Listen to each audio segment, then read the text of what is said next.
Un saludo muy cordial. Mi nombre es Mauricio Castañeda Álvarez, estudiante de doctorado en Ciencias de la Educación. Me permito hacer esta presentación, Psicología y Pedagogía, correspondiente a la actividad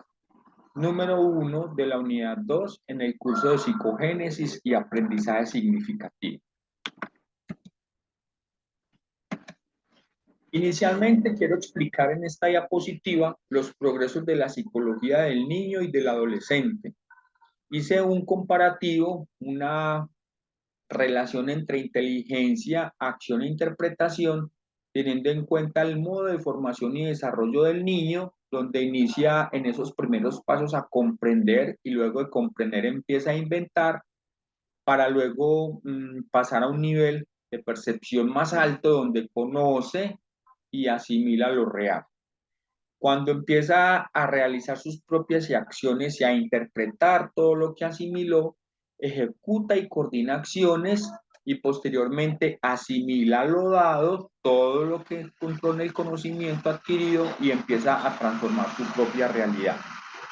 La formación de la inteligencia y la naturaleza de los conocimientos, quise hacer la diapositiva explicando por diferentes etapas, inicialmente entre los 3 a los 4 años, donde esas primeras acciones sensomotoras hacen parte del proceso de la adquisición de sus conocimientos. Así pues, cuando ya transcurre la edad entre los 7 y los 8 años, en el desarrollo continuo, donde empieza a recibir influencia del ámbito educativo,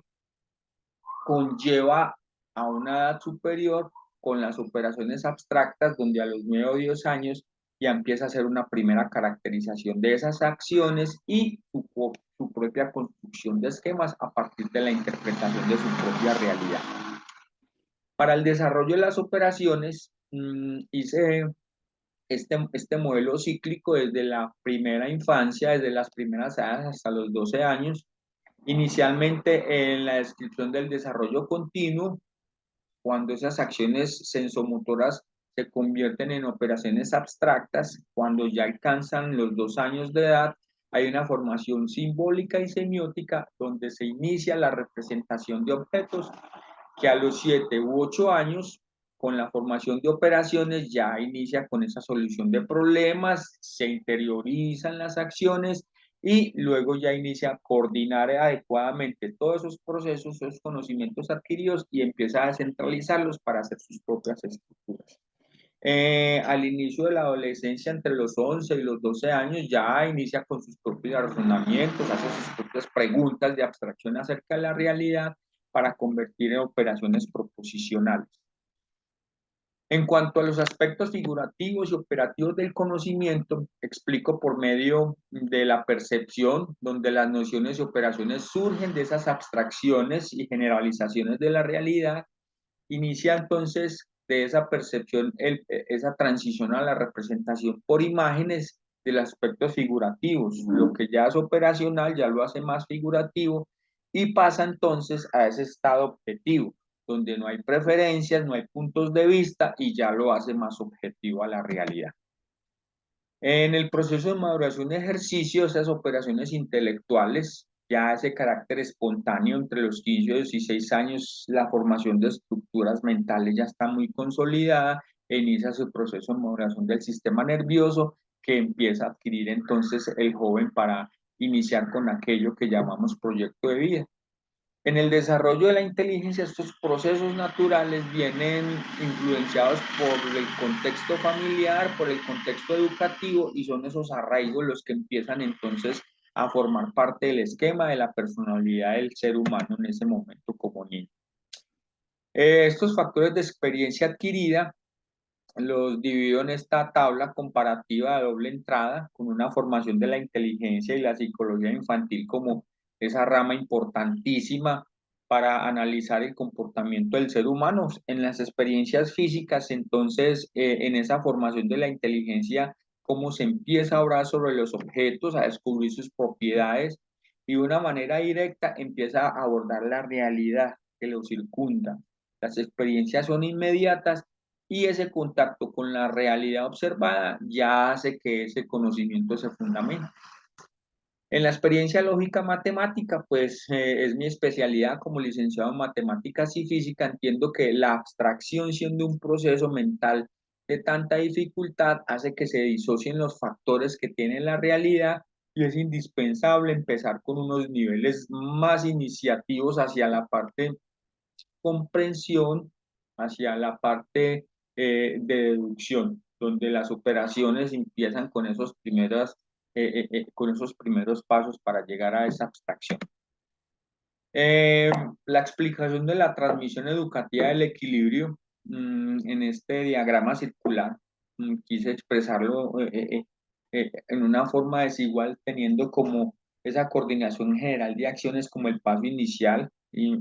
explicados como aquellos factores de maduración donde la experiencia por esa acción sensomotriz de la primera, de los primeros acercamientos se conjugan con la formación de conocimientos. La formación del constructivismo como teoría de la educación que aporta enormemente al desarrollo en la escuela, lo tuve como aportaciones exteriores a esa experiencia de crecimiento personal, de crecimiento y de desarrollo de la inteligencia.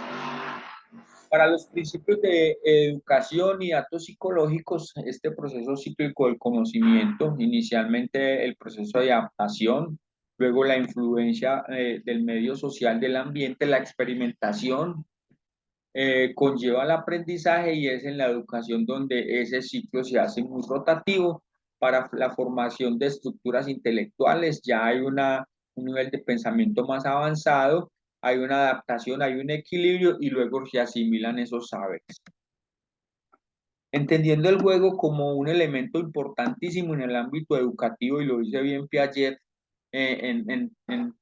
el capítulo 3, eh, siendo una actividad que muchas veces es disociada o es malintencionada en la forma de verse dentro de la escuela, es un caso de conducta esencial en el proceso de aprendizaje, puesto que se desarrollan percepciones importantísimas que conllevan a experimentar con lo que es la realidad, siendo esto un ejercicio sensomotor que conlleva la sistematización y finalmente comprobado que en esos procesos en los cuales se involucra el juego se adquiere conocimiento a partir de las realidades que se tienen en el entorno y en el contexto. Y ahí que la inteligencia parte de una realidad y una realidad en la cual se vuelve consciente. Dentro de esa conciencia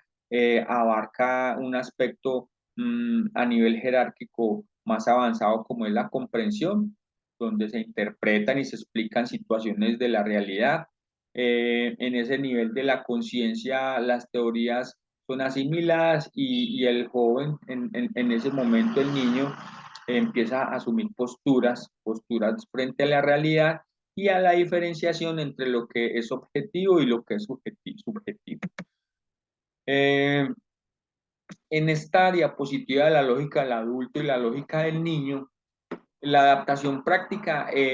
va muy de la mano con los métodos activos, puesto que la aplicación del conocimiento conlleva a una inteligencia más práctica. Y por su parte, los principios formales basados en esa estructura de conceptos llevan a interpretar la realidad a partir de esa estructura de las relaciones que se llevan en estos cuatro ámbitos que explico. Por su parte, las etapas del desarrollo intelectual, por un lado el desarrollo psíquico y por el otro lado el desarrollo intelectual, explican cómo esas variaciones estructurales del pensamiento conllevan a que haya una evolución hacia el individualismo, hacia ser menos ajustado a lo colectivo, y por eso ya la persona empieza a adquirir sus propias experiencias sistemáticas. Se obtiene la maduración interna, el sistema nervioso, como lo explicamos en la diapositiva anterior, inicia también con ese proceso de maduración al inicio de la adolescencia, cuando ya se está iniciando esos grados de secundaria, aplicación de todo lo visto en la básica primaria, y esos métodos utilizados para la educación son eficaces y eficientes en el momento de, de este desarrollo intelectual. Bueno, vamos a continuar entonces con el valor de las etapas en pedagogía. El pensamiento y edad en la etapa inicial.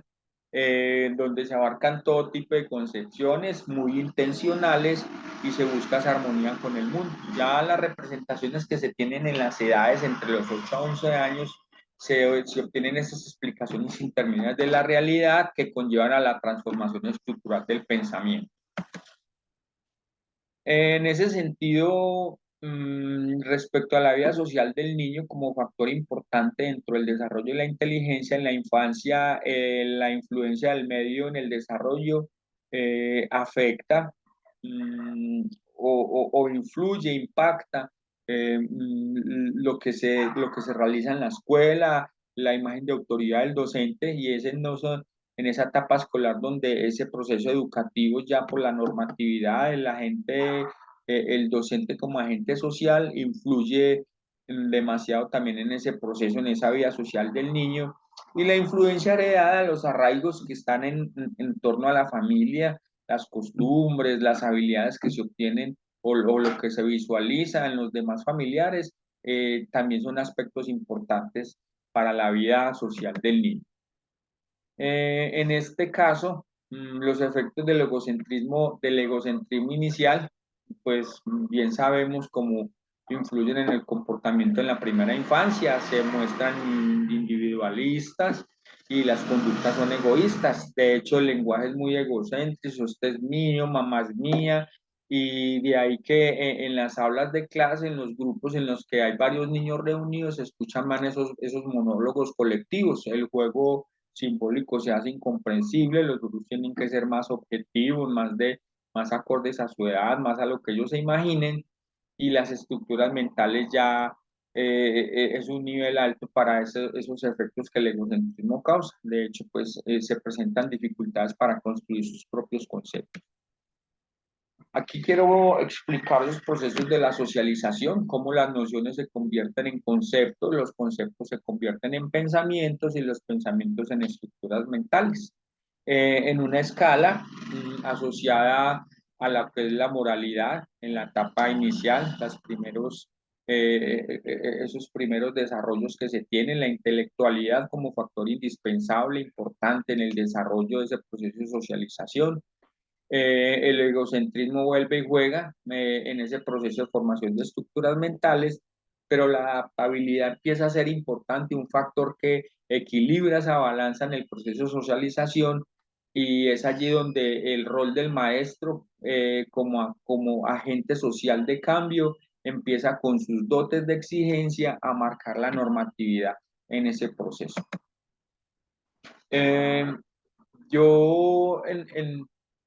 quiero expresar en realidad que la unidad resultó ser bastante interesante. Espero comentarios. Asimismo a mis compañeros, recomendarles de verdad una lectura muy enriquecedora, y de esta forma termino mi presentación y les deseo un éxitos en sus proyectos. A la tutora muchas gracias y espero recibir los comentarios al respecto.